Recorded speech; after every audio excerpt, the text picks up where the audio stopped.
Son las 6:10 de la mañana. La Comisión Estatal de Elecciones ordenó detener la certificación de Ricardo Rosselló como cabildero de la estadidad.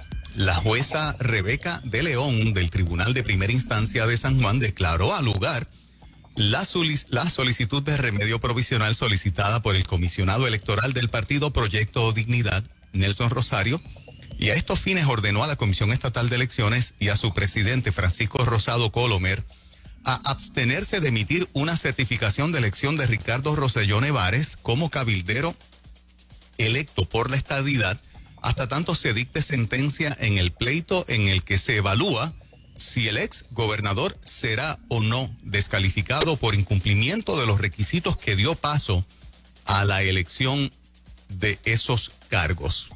La paralización de cualquier certificación de Rosselló Nevares se dio en virtual a lo dispuesto en el artículo 8 de la Ley 167 del 2020, donde se indican los requisitos que deben cumplir los delegados por la estadidad y en los que se incluyen que deben ser mayor de edad, dominar el español y el inglés, cumplir con el artículo 7.2 de la Ley 58 del 2020, Código Electoral, sobre documentos a entregar en caso de ser aspirante a un puesto electivo y ser residente de Puerto Rico o de Washington, D.C. Así que, ¿verdad? Esa polémica continúa y finalmente todavía Ricardo Rosselló no es certificado como representante de la estadidad. Por ahí, Moyola, bendiciones, buenos días. Buenos días, Puerto Rico, buenos días, compañeros. Aquí estamos. Qué bueno, qué bueno. Sabes, en otra parte, no sé si ya terminaste con la noticia, sí, claro. En otras partes, Ciencias Médicas tiene que explicar sus deficiencias y es que el recinto de Ciencias Médicas de la Universidad de Puerto Rico le debe al país una explicación clara y detallada sobre las razones por las cuales el programa de neurocirugía perdió su acreditación. Dice aquí, y cito, un hecho nefasto que pone en riesgo mayor de la salud de la ciudadanía.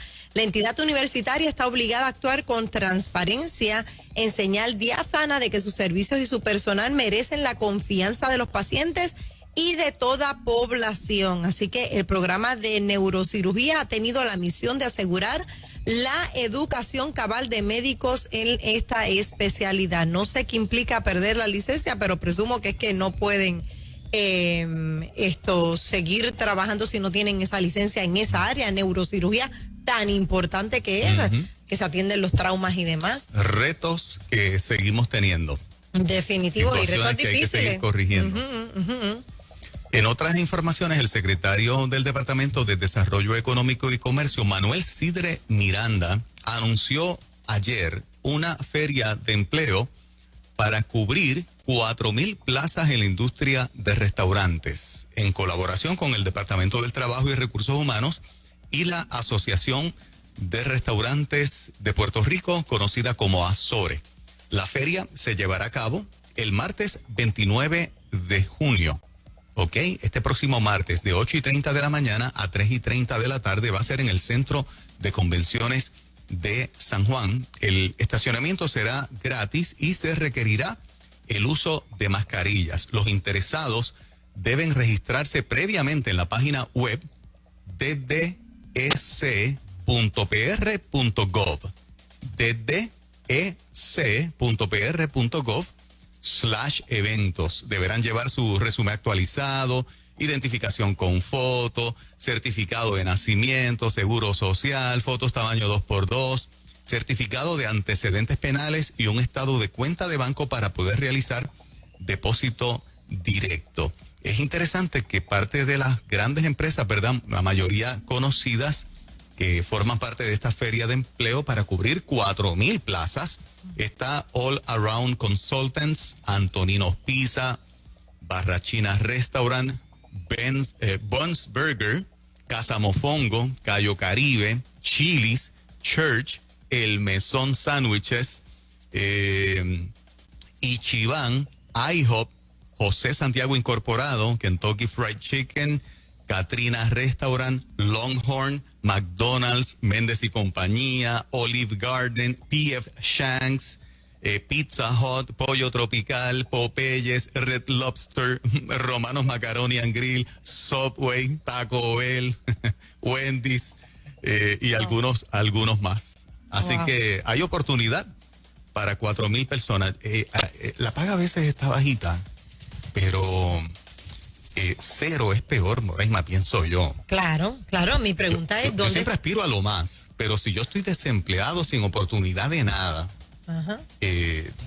Algo es algo. O sea, peor es estar en la casa sin ingresar absolutamente nada, pienso yo. Mi pregunta es ¿dónde están todas estas personas que trabajaban ahí? O sea, ¿de qué están viviendo? ¿Cuáles son las ayudas? Porque es hasta septiembre, ¿no? El paquete. Todavía precisamente están viviendo de las ayudas. Y ayer precisamente escuchaba de Casa Blanca a alguien hablar que sí, que viene el paquete para familias, para aquellos que tienen hijos menores de 17 años. Hay un paquete por ahí que ya se asegura, o sea, ya es seguro que viene. Así que lo que se supone que sea hasta septiembre se va a extender.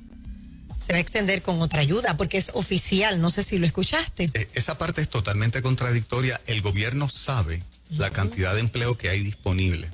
Claro, son ayudas que vienen del gobierno federal, pero ellos están enterados de todo lo que pasa, por supuesto. Claro. ¿Por qué tú sigues extendiendo ayudas si sabes que esas personas pueden comenzar a ingresar trabajando? O sea, si hay un propósito implícito o si es parte de la tontería que a veces tiene el político para que extiendes ayudas, si esas mismas personas los mandas a trabajar porque se acabaron las ayudas, van a tener un empleo para ingresar. Es absurdo. Esa es la parte que a veces tú piensas cuando escuchas las versiones de que hay una intención de que la economía se afecte o que llevarla a un punto para lo que le llamamos el Great Reset, el gran reseteo, de que las economías colapsen, porque de lo contrario, tú no puedes comenzar en cero algo que funciona. Tú comienzas en cero algo que quebró, algo que ya no funciona, algo que ya la economía se detuvo. Si no es teniendo a la gente en la casa, porque tu gobierno le metiene dinero en el bolsillo y no le permites trabajar, porque las oportunidades de empleo están en todas partes. Eso yo nunca lo voy a entender. Yo tampoco, yo no lo voy a entender, y sobre todo si viene ahora este nuevo paquete, no quiero sonar pesimista, pero entonces estamos en aprietos, ¿sabes? Estamos en aprietos porque se está hablando de mucho dinero. Está hablando de mucho dinero, 3,000 y pico. Estaba viendo yo a alguien hablar de Casa Blanca ayer y estaba súper alarmada. Yo sé que hay mucha gente que lo necesita por asuntos de salud, de gente que no puede trabajar por asuntos de salud, pero ¿dónde están todos esos que estaban trabajando? Claro, jóvenes, hábiles para trabajar, con salud. No justifica el que lo necesite. Ese que genuinamente lo necesita por condiciones de salud, limitaciones de lo que sea, pues amén. Pero estos son ayudas across the board para todo el mundo. Pero entonces se debe hacer, yo creo, un estudio. ¿Dónde están los que necesitan en esta área? ¿Cómo se hace con los cupones y se hace con los demás? No todo el mundo cualifica para asistencia económica. Pues deberían cualificar, ¿verdad? Ya sea por salud, porque si no, o sea, quien está planificando esto o lo planificó muy bien. Yo creo que el gobierno tiene esa data. Sí. Estás hablando del gobierno. Sí. Que hace 1,000 estudios y que tiene toda la data de la gente que trabaja, dónde ingresa, qué industria tiene necesidades, etcétera, etcétera, etcétera. Definitivo. No sé, yo soy de los que pienso que cuando se extiende por tanto tiempo, debe haber algo que nosotros no sabemos y que ellos no dicen, que justifica la manera en que vemos, ¿verdad?, las cosas. Inclusive los economistas como Gustavo Vélez se sorprenden de que esa pluma no se cierra. Y cuando alguien especializado ya en el tema de economía le parece extraño tanta bondad del gobierno, tú dices, caramba. Claro.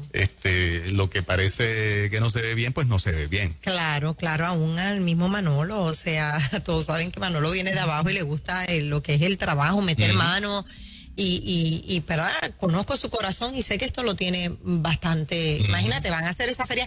Los que tú mencionaste ahí, prácticamente he estado con la mayoría y son personas que yo nunca los había visto en una crisis de empleados como esta. Nunca. Son de los principales en el país.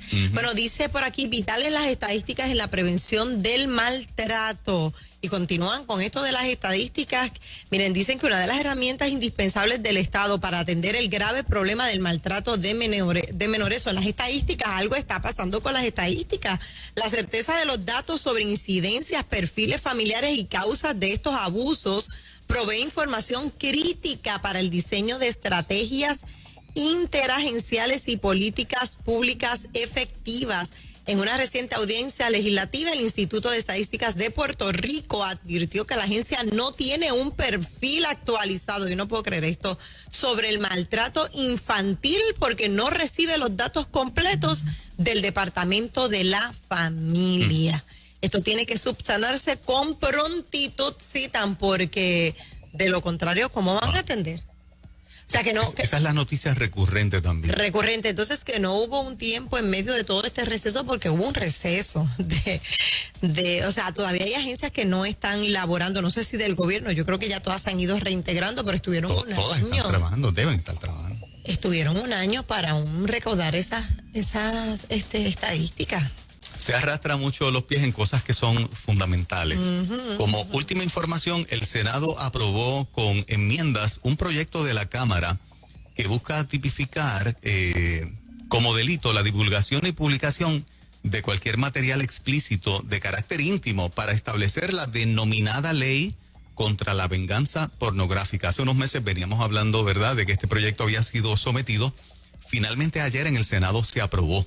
La pieza legislativa establece que toda persona que a propósito o con la intención de ocasionar daño, publique, divulgue o reproduzca cualquier material explícito sin la autorización ni consentimiento de la víctima a través de cualquier medio de comunicación electrónica o cibernética, incurrirá en delito grave, sancionado con una pena de reclusión de 3 años. Cuando la conducta se utilice para amenazar, extorsionar o buscar cualquier lucro personal, se incurrirá en delito grave castigado con una pena de reclusión por un término fijo de 8 años, sostiene la pieza legislativa. Las autoridades estatales y federales han observado un incremento en la modalidad de la conducta conocida como sextortion. Esta conducta se realiza cuando una persona amenaza o extorsiona a otra con la divulgación de un material de contenido íntimo, privado o comprometedor, dice la exposición de motivos del proyecto de ley. Enhorabuena. Esa hay que aplaudírsela, ¿verdad?, a los cuerpos legislativos, y espero que el gobernador lo convierta en ley, porque demasiadas personas han sido víctimas de este tipo de extorsión, de este tipo de pornovenganza. Parejas que en un momento tuvieron una relación sentimental y luego, porque rompen, uno expone al otro exhibiendo material íntimo, ¿verdad?, en las redes, en el mundo cibernético, etcétera. Que pague las consecuencias quien así lo haga, sin duda. Definitivo. Son las 6:23. Estás en ruta, mucho contenido, sano entretenimiento. En breve regresamos con mucho más. No te vayas.